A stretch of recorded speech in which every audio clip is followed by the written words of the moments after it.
Serock.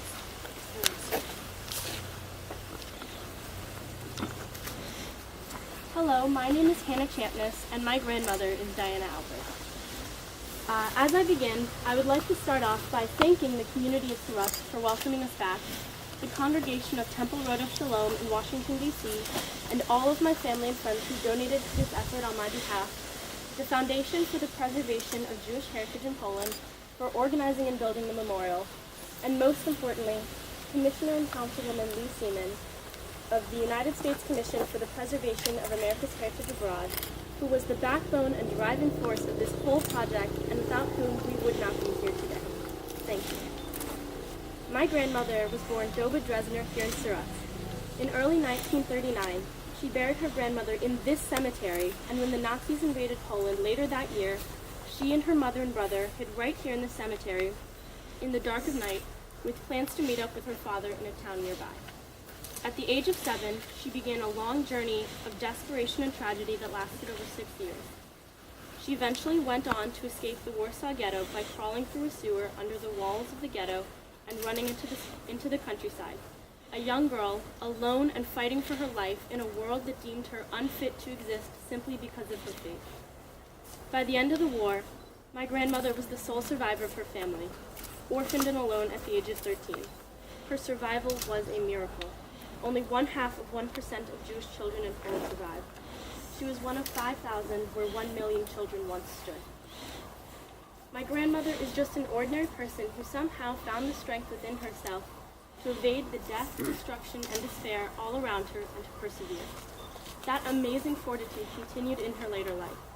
She eventually earned herself a college degree in a time when many women did not, married another Holocaust survivor with equally amazing endurance, and had 3 children and 6 grandchildren who all love and cherish her more than anything else.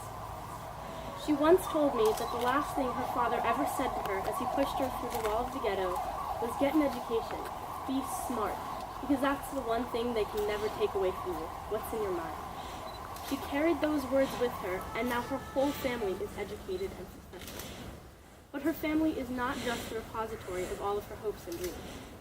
As children and grandchildren of Holocaust survivors, we are ingrained with a particular responsibility, the duty to remember and to drive those still with memory to make a mark on society for those who no longer can.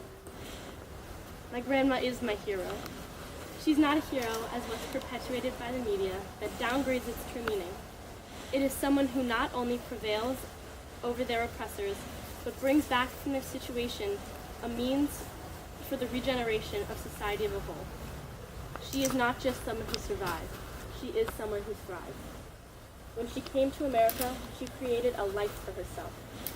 She and her husband created a new life and a new home where they continued to practice their faith. They went to synagogue where my grandfather was a cantor. She attended all 6 of her grandchildren's bar and bat mitzvahs, and spending the Jewish holidays with the whole family crowded around their dining room table are some of my fondest memories as a child. I even spent most of my summers at Camp Louise making lasting memories and friendships with other Jewish children. That freedom to worship and assemble is a privilege. We live in a world where there will always be discrimination. There will always be war. There will always be destruction, and there will always be loss. It is the unfortunate reality. And knowing that I was raised in a comfortable lifestyle in a stable home where I am free to be who I am is something that I am forever grateful for. But I'm also grateful to those who become examples for others in efforts to make right from what was wrong. And so I stand before you today, a reminder of not only those who survived, but also of those who did not. The last time my grandmother was here in Serock, her family was still alive. Today, her parents are long-faded memories, but the pain does not go away. Losing her beloved brother Alter still haunts her. I do not think my grandmother has gone a day in her life without thinking about her precious brother, or a night without dreaming of seeing him one more time. At the end of the day, there is nothing we can ever do to undo the utter destruction Hitler caused. There is only one thing we can do, and that is to remember, for the memory of those who can no longer speak. And that is why we are here today. They say you die twice. Once when your heart beats for the very last time and you draw your very last breath, and again when your name is spoken for the very last time. As a 16-year-old, I am a representative of the new generation. We are the next step, and if we cease to remind ourselves of the atrocities that took place and of those who were lost, we let those who perished die that second time. This cemetery memorial and rededication may only be a small piece of what can be done to remember the Holocaust, but I am thankful to the community here in Serock for their efforts to keep those buried here and who once lived here alive in their memory, and for inviting us here today.